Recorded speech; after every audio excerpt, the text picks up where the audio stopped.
Bonjour à tous et soyez les bienvenus dans cette session d'information dont voici le sommaire.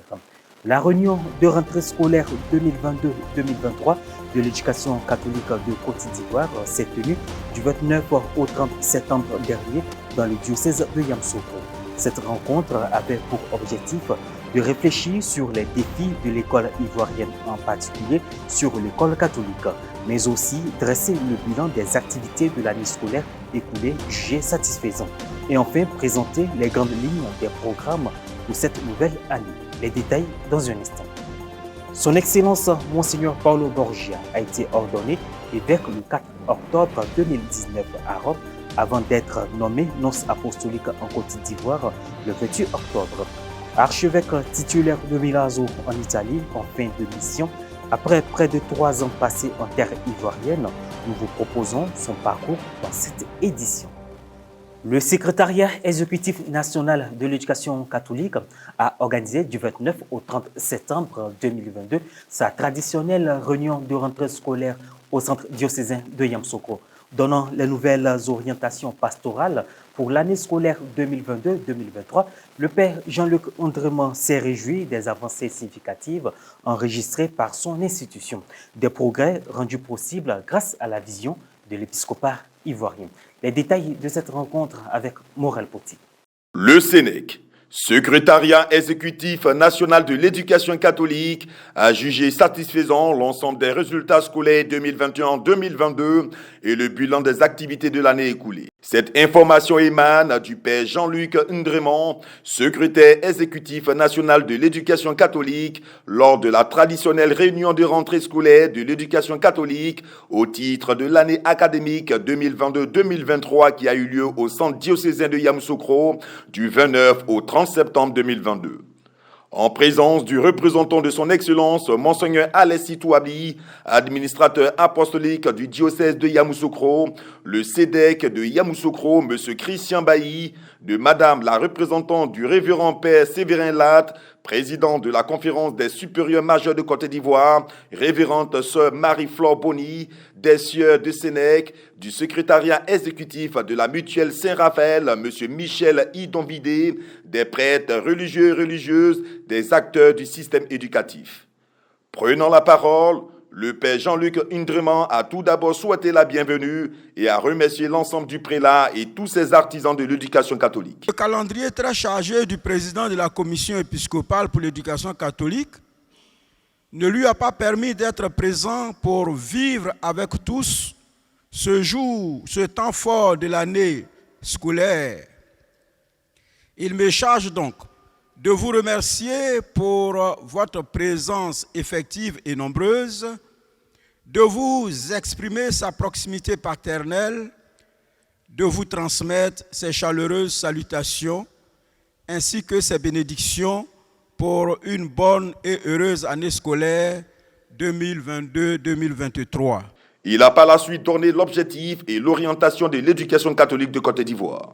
S'en est suivi les résultats par diocèse et les félicitations. La récente initiative de l'État de réformer son école à travers les États généraux de l'éducation nationale et de l'alphabétisation, EGENA, prouve que nos pères évêques ne se sont pas trompés en prenant la décision d'engager la réforme de l'éducation catholique en novembre 2017 à Kogioboué, dans le diocèse de Grand Bassam. Le CEDEC de Bondoukou, le CEDEC de Boaké, le CEDEC de Grand Bassam et le CEDEC de Yopougon. Soit 5 diocèses sur 15 qui ont réalisé un score au-dessus de la moyenne nationale de l'éducation catholique au BEPC, qui est de 73,41%. Au bac, ce sont le CEDEC d'Abidjan, le CEDEC de Boaké, le CEDEC de Grand Bassam, le CEDEC de Yopougon, soit 4 diocèses sur 15 qui ont réalisé un score au-dessus de la moyenne nationale de l'éducation catholique au bac, qui est de 66,38%. La rencontre a été marquée par une visite guidée des stands.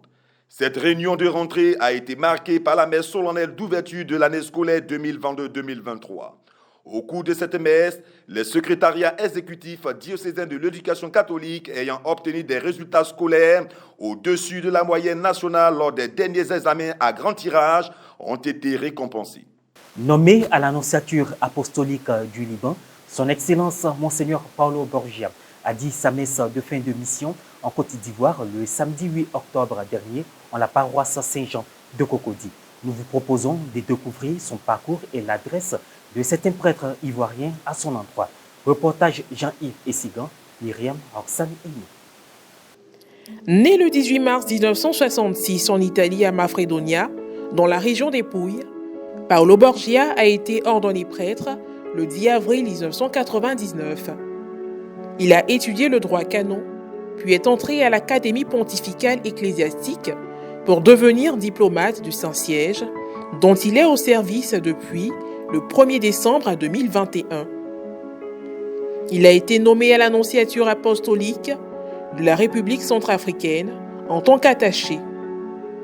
Le 1er décembre, il a été promu secrétaire de 2e classe, puis il a été transféré à l'annonciature de Mexico. En 2007, il a été nommé à l'annonciature de Tel Aviv, puis il a entamé son service au Liban en 2010, aux côtés de Monseigneur Caxia. En 2013, il est retourné à Rome, travailler à la 2e section de la secrétairerie d'État, puis aux affaires générales, à partir du 29 octobre 2014. Il a été nommé conseiller de 1re classe le 1er décembre suivant.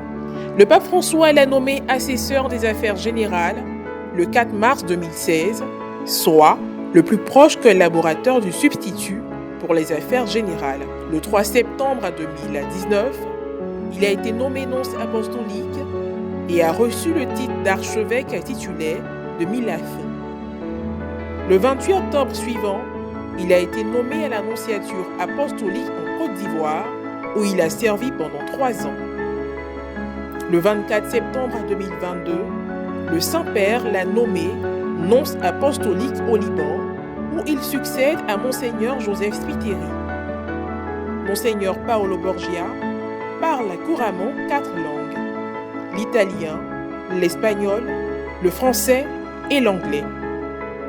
Au terme de sa messe de fin de mission sur le territoire ivoirien, qu'il a célébré le samedi 8 octobre 2022 en la paroisse Saint-Jean de Cocody dans l'archidiocèse d'Abidjan, des prêtres du clergé ivoirien n'ont pas manqué d'exprimer leurs sentiments et surtout formuler des vœux à son endroit.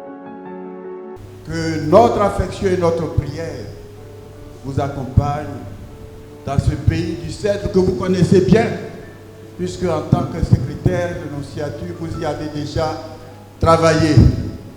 Alors, nous demandons que le Seigneur fasse que ta présence dans ce lieu fasse avancer l'Église du Christ. Cette cérémonie que nous venons de vivre est une cérémonie pleine d'émotions parce que nous avons un pasteur qui part. Et un départ, c'est toujours un déchirement. Mais nous avons vécu cette cérémonie comme une espérance parce que celui qui part lui-même nous réconfortait. Il nous disait simplement que son départ et la joie qu'il a vécue ici, il transporte cela avec l'Esprit de Dieu dans l'endroit où il part. Donc toute cette force-là, il puise dans la parole de Dieu. C'est avec beaucoup de pincement au cœur que nous venons de célébrer cette messe. Comme vous le savez, tout au revoir laisse toujours un vide dans le cœur des personnes qui nous quittent ou de ceux que nous-mêmes nous quittons. Mais c'est aussi avec beaucoup de joie que nous accompagnons par nos prières et par cette célébration eucharistique le nonce apostolique qui va en mission au Liban.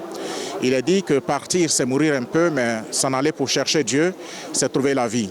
Nous saluons les actions de son Excellence Monseigneur Paolo Borgia en Côte d'Ivoire et nous lui souhaitons un bon vent dans sa mission au pays du Cèdre. Fin de cette édition, merci de nous avoir suivis, merci de votre fidélité.